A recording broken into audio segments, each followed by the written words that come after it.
Welcome back to the CCTV News Desk. I'm Clint Deloatch in Beijing. It's 9 p.m. here in the Chinese capital. Our top story at this hour, Chinese President Xi Jinping has arrived in Belgrade to start a 3-day state visit to Serbia. President Xi was welcomed by the Serbian President Tomislav Nikolic and other senior politicians at the airport.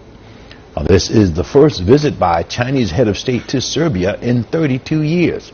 President Xi will meet with political and business leaders and exchange views on international and regional issues.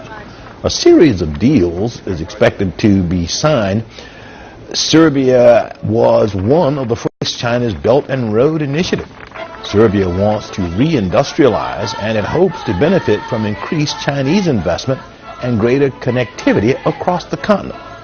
China says President Xi Jinping's visit to Serbia and Poland highlight the importance of Central and Eastern European countries to China's foreign policy. And Serbian leaders have attached great importance to President Xi Jinping's visit to that Balkan nation. They welcome Chinese investment in their country for more cooperation in various fields. During this visit, we will sign the China-Serbia Comprehensive Strategic Partnership Agreement. This is an inspiration as well as a big honor for us. China values our small nation, and we take pride in that. This is a boost to our relations. I myself hope for more cooperation, not only in investment, constructing roads and bridges, but in building factories which are capable of producing and exporting goods to Europe, even to all over the world. I think that we'll strike a lot of deals. We are getting ready to sign almost 20 agreements, which is an amazing result for a small country. And we can do a lot of businesses in all different spheres, and we are very, very open to cooperate with Chinese companies, Chinese business, Chinese government in all social spheres. So in what areas are China and Serbia cooperating economically, and what have they achieved so far? Within the framework of the Belt and Road Initiative and the cooperation between China and the Central and Eastern European countries, the CEEC for short, practical cooperation is making breakthroughs. Major contract projects like the Belgrade-Budapest Railway, the Sohajo-Pulpin Bridge, the E736 motorway, the expansion and upgrading of the Kostolic power plant, and they're all making sweeping progress. In infrastructure construction, let's take the Hungary-Serbia highway as an example. It is China's first high-speed rail built in Europe, a joint project between China, Serbia, and Hungary, and marks the start of the cooperation between China and the CEE nations.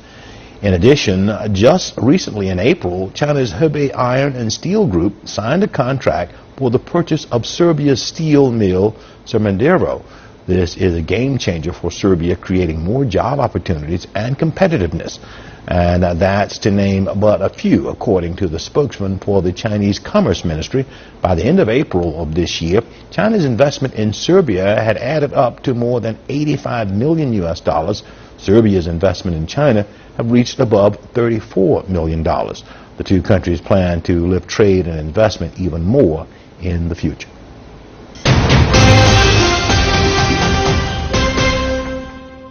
Londoners have left flowers, candles, and messages outside Westminster as tributes to Labour Party legislator Jo Cox.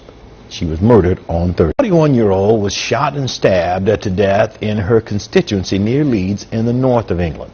Hundreds of people attended a vigil at a local church. A 52-year-old man named locally as Tommy Nair has been arrested but not charged in this killing.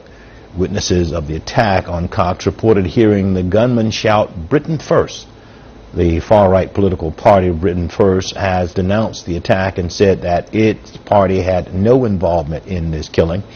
Cox was a supporter of Britain staying in the European Union.